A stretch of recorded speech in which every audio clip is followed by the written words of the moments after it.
of his attributes. One is creativity.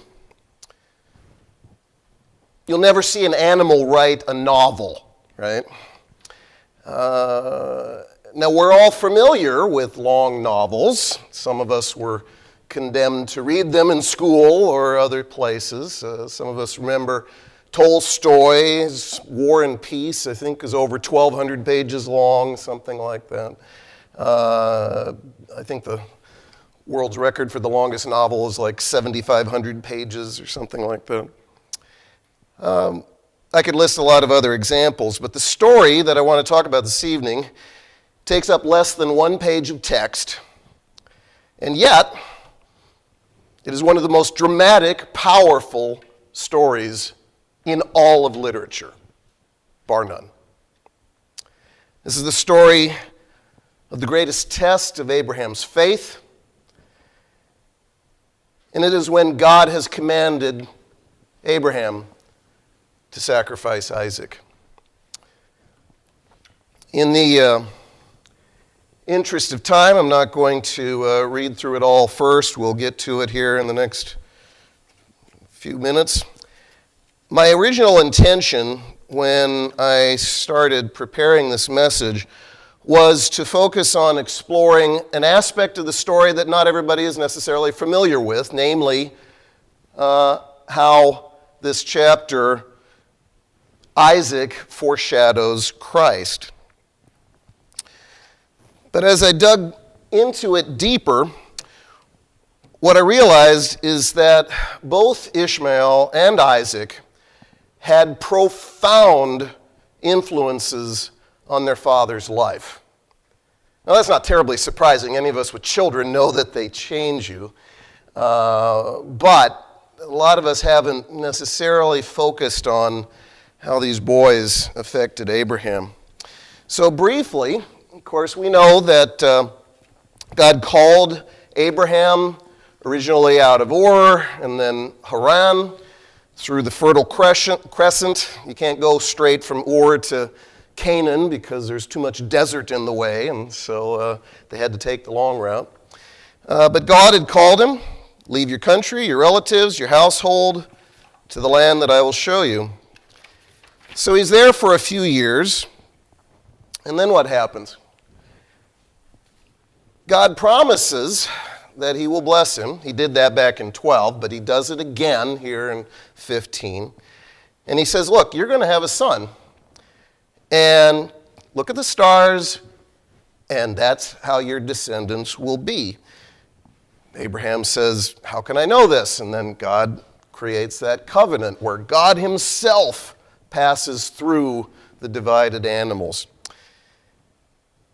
God told him the promise. Abraham believed. And of course, this is one of the most critical, if not arguably the most important verse in the entire Old Testament. Abraham believed, and God credited to him as righteousness. All right, well, 10 years in Canaan, no child. So, what happens? They decide to take things into their own hands.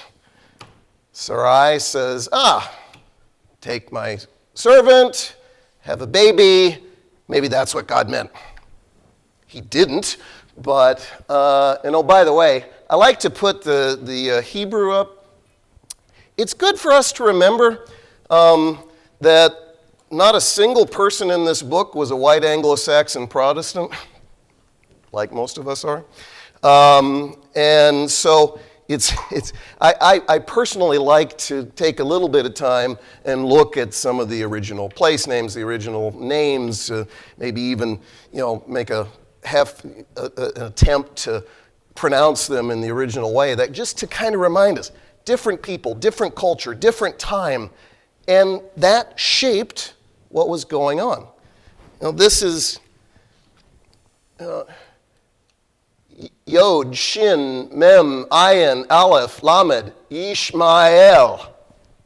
You read Hebrew from right to left. It's It's just helps you get into the right mindset. Anyway, so they tried to take things into their own hands. We'll talk more in a moment about what happened with that. But we know that then, 14 years later, Isaac, finally. Yod, Sade, Chet, Kof, Yitzchak. That's the best we can do in English. All right. Yitzchak. Then what happened? What do we read in the next chapter? Sometime after these things, God tested Abraham. So the question is, what things? Well, if we go back to chapter 21, what we see is, of course, a bunch of stuff happened. Isaac was born, Hagar and Ishmael were sent away, and Abraham forges a peace agreement with the Philistines. So let's go through this briefly. First of all, Isaac was born. After 24 years in Canaan, the child is born. Then what? Then this happened. Now let's get into that and understand a little bit more about what's going on, because there's a passage in Galatians that doesn't sound very nice, but it's actually okay. So we know from 16 that after they were there for a while, then again decide to take matters into their own hands, and so Hagar becomes pregnant. And what happens? We kind of skip over this part.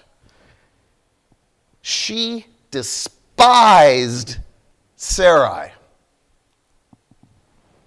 Now hold that thought for a moment. Let's skip ahead. When Isaac was weaned, Sarah looks over, and what is Ishmael doing? He's mocking Isaac. Now you know what's happening. Hagar was sitting back before Isaac came along. Hagar was sitting back saying, come on, I should be the favored wife. I'm the one that bore you a son. You're the prince in this land. She never bore you a son. It should be me. She was despising Sarah. Now, what happens with Ishmael? For 13 years, not too much that we know of. But when Isaac was born, then his true nature, Ishmael's true nature, manifests itself. I'm the firstborn son.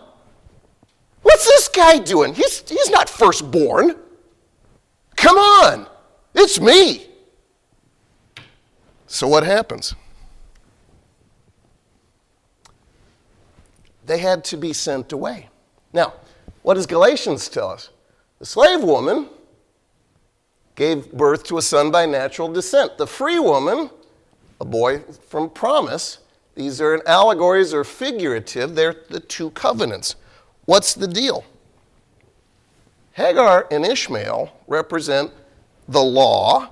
Sarah and Isaac represent grace, salvation by grace. Now, another way of looking at it is that Ishmael was the result of man's effort. Isaac was the result of God's grace and promise. That's the catch. Now, I explained why they had, if Hagar and particularly Ishmael had stayed, well, first of all, you can imagine that Hagar did what God told her to do, which is go back and serve her mistress, but she probably wasn't real thrilled about it, and clearly that got into Ishmael because he wasn't getting with the program either. And you could just imagine the fights that would have gone on if they had stayed. Now, there's actually another application of that. We'll get to that here very quickly. So, Paul tells us that we are children of the promise. Just as at that time, the one born by natural descent persecuted the one born according to the Spirit, so it is now. What do we have within us? Two natures. Our sinful nature and the nature from God. And they are at war within us. We all know that. And what do we have to do? We have to kill the old man, the old self. We have to do it daily. We are constantly having to put it away. That's what Paul is talking about when he quotes here and says, what does the scripture say? Throw out the slave woman. Well, that sounds harsh. That doesn't sound nice. Not when you realize what it's about. We're talking about getting rid of your sinful, putting away your sinful nature. You don't allow it to cohabitate. You don't put your arm around your sinful nature and say, oh, it's okay. No, it's not. And we have to be ruthless with our sinful nature. We cannot please God by doing things our way. All right. So, at the end of chapter 21, Abraham makes a peace treaty with the Philistines, and he's there for a long time. Why do we care about that? Well, he was at peace, which meant he and Isaac could grow together, do their thing. Life was great. All right, then what? Well, then we finally get to the story, which I promised to go through quickly. So we know what has happened now, and God says, Abraham, here I am. I have something I need you to do. Now we know what the story goes. Let's pause here for just a second and realize, well, wait a minute. What if he hadn't sent Ishmael away? This wouldn't have had much impact, would it? Plan B would have still been in place, right? When he sent him away, there was only one left. That was it. What God had given him, but that was it. Isaac. You want me to kill him? Yeah. Okay, well, Hebrews tells us that Abraham very quickly realized, you're going to raise him from the dead. Okay. Because you read through the passage, and there is no hesitation mentioned whatsoever from Abraham's part. We'll get to that in a minute. Anyway, so take your son, your only son, whom you love, Isaac. Sounds like the passage in verse 12, or chapter 12. Leave your country, your household, your family. That's not an accident. And it's very clear that God realizes that he's really, really close to Isaac. This is not a casual acquaintance. And by the way, it turns out that this is the first use of the Hebrew word for love, ahava. Very first use within Genesis. Why is that significant? Well, it's the love between a father and a son. Not between a man and a wife, not between a mother and children, not between brothers or sisters, a father and a son. What does that sound familiar of?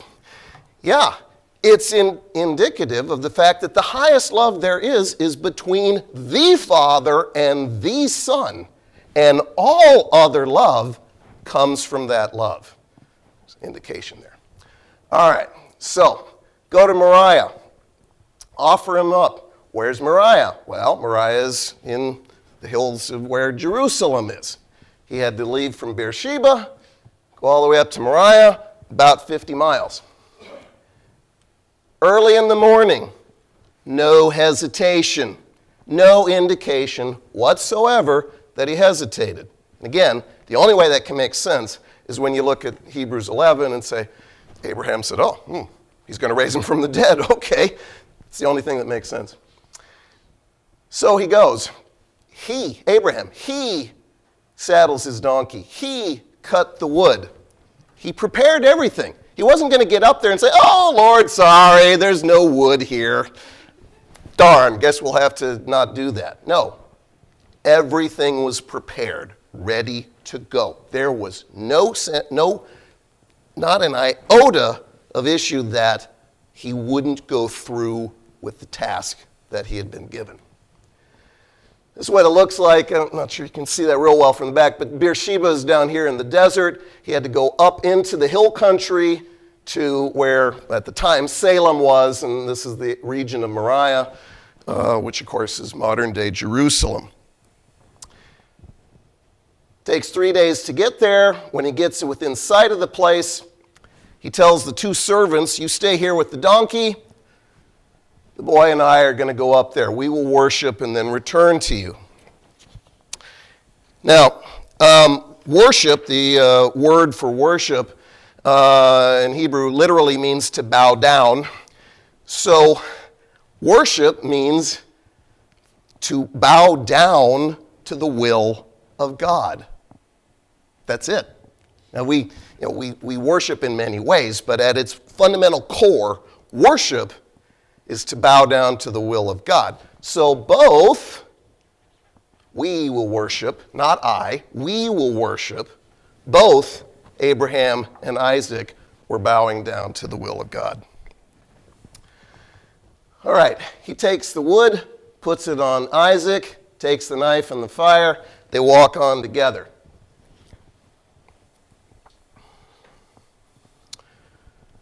Let's see. Who else carried the instrument of their own execution? And wasn't it wood that he carried? An accident? Coincidence? I don't think so. All right. Now, Isaac, in the way we would say it today, Dad? Yes, son. Dad? Yes, son. Where's the lamb? God will provide the lamb. Isaac doesn't say another word that we have recorded. They go on together. He submits to the will of his father. All right. So they get up there. Abraham puts together the altar, arranges the wood, and does what? Ties up his son. Now, that's not uncommon to take the animal and tie it up before you kill it. Okay, so he's kind of doing the same thing. But what did we just read? Isaac carried the wood, and he was old enough to ask a good question. Now, that previous picture showed him as like maybe 8 or 10 years old. There's debate about this. A lot of scholars think that he was a grown man, teenager at least. There's debate about that. The original Hebrew word, lad, boy, there's some debate about that. But he was clearly old enough to carry the wood, and not a little bundle of sticks either. And he was clearly old enough to ask a good question. So this was not some infant who couldn't do anything and didn't know anything. Isaac knew what was going on. The text doesn't say. It doesn't record it. But it's virtually impossible to think that he didn't. It's like, Dad, you're tying me up. It's not recorded. We don't know that. You don't start a new church over it. But is it unreasonable to think that Abraham said, "Yeah, son, this is what God told me to do, and you know that you're going to be my heir. You know, the only thing that makes sense is God's going to bring you back to life." Now, we don't have that written down, but it's a reasonable conjecture. What's important, whether you buy that or not, is that Isaac submitted to the will of his father. All right. Probably one of my most favorite Rembrandt paintings. I don't know how well it's showing up, but you've got Abraham, And the angel is literally grabbing his arm because, of course, you can't speak in a painting, so it's illustrative there. You see the way Abraham's got his hand over the boy's face, exposing the neck. That's the way you did the slaughtering of the animals. That part's very realistic. And in my opinion, he also looks like he's in his teens, and I think that's realistic as well. If you can't see it very well, go Google it and look at it on a good monitor because it's a very powerful painting. There you go. That probably shows up better. Look at the surprised look on his face. That's not an accident either. He was ready to do what God had told him to do. All right, so the angel comes in. Abraham, here I am. Don't touch the boy. Don't do anything. Now I know that you fear God. And God provides the way. We're running out of time. We're past time. Can't get into this in great detail, but this is the first indication we have of Scripture of God's intention for substitutionary atonement. God provided Jesus because why? The knife of his justice was hanging over our throats until God provided the way to escape. All right, so, Isaac submitted to the will of the Father. He was carrying the wood that was supposed to be his own execution. What does this tell us about Jesus? Well, this is why the Father loves me. I lay down my life so that I may take it back up again. No one takes it away from me. I lay it down of my own free will. If you buy the assertion that Isaac was old enough to carry the wood, he was old enough to fight a 120-year-old man. He could have gotten away. He didn't. And Jesus, who was God himself, could have said no. He had every right to, but he didn't. He submitted to the will of the Father. Just as the Father has loved me, I have loved you. If you obey my commands, you will remain in my love. The final message to us is that if we submit to the will of the Father, he will fulfill his promises. He will take care of us. Isaac trusted his father to the point of allowing his father to kill him. We have the precious promises of the Almighty. And how do we show that we trust him? We obey. Father, thank you for this time. Thank you for your word. Thank you for this precious story of your love and grace and mercy to us. We praise your name. We ask that you open our hearts and minds to your truth and how we may daily submit our will to yours. And we ask this in Jesus' name.